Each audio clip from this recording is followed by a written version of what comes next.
in our Google domain, we now have the contact feature turned on. So if you wanted to create groups or just look up names for when you're sharing, you can now do that. It's convenient actually to make groups of people. So if you want to just share stuff with the high school, you can just select the group instead of entering everyone's name. Also, with all of the students in the system as well, you can set up class groups so that you can share with just certain classes. So to create a new group, just click on New Group, type in a name for that group, click OK, and there's your new group.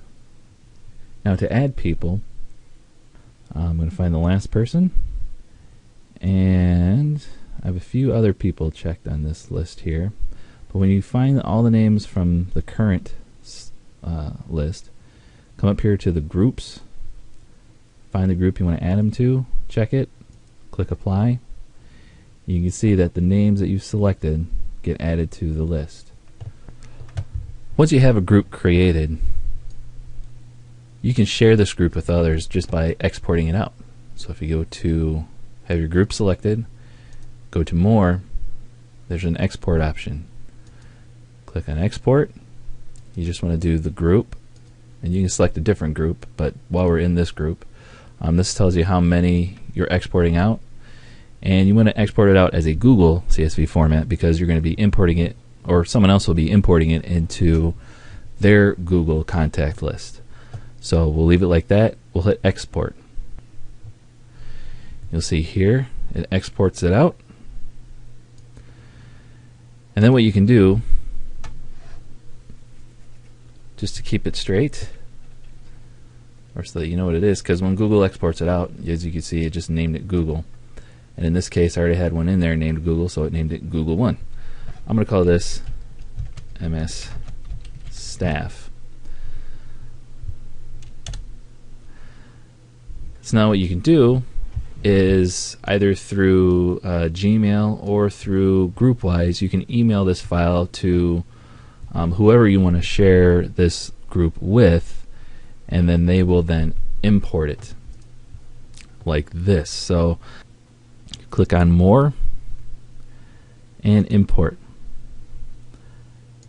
Then what you'll do is find that file. So if I were somebody else and I had this list sent to me, I will save it from the email. So I'll copy it out of the attachment from the email to my home directory, or whatever is convenient for you, and then I'll just go through and find the file. So I created a file called Administrators CSV, so I'll open that and I'll import that in.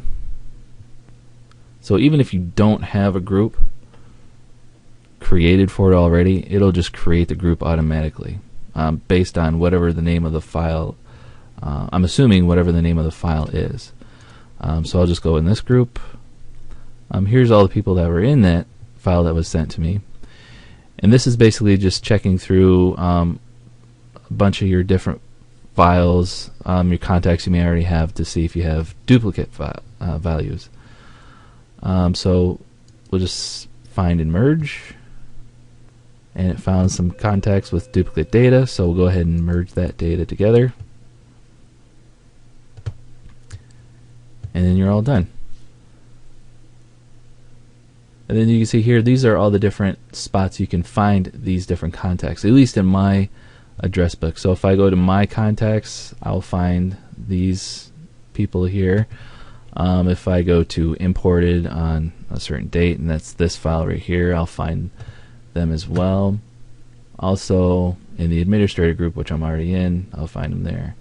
Hanson, I have a few other my contacts, imports, also in the high school staff, so she's also in that group, and in the administrator group. So that's how you import groups from other users.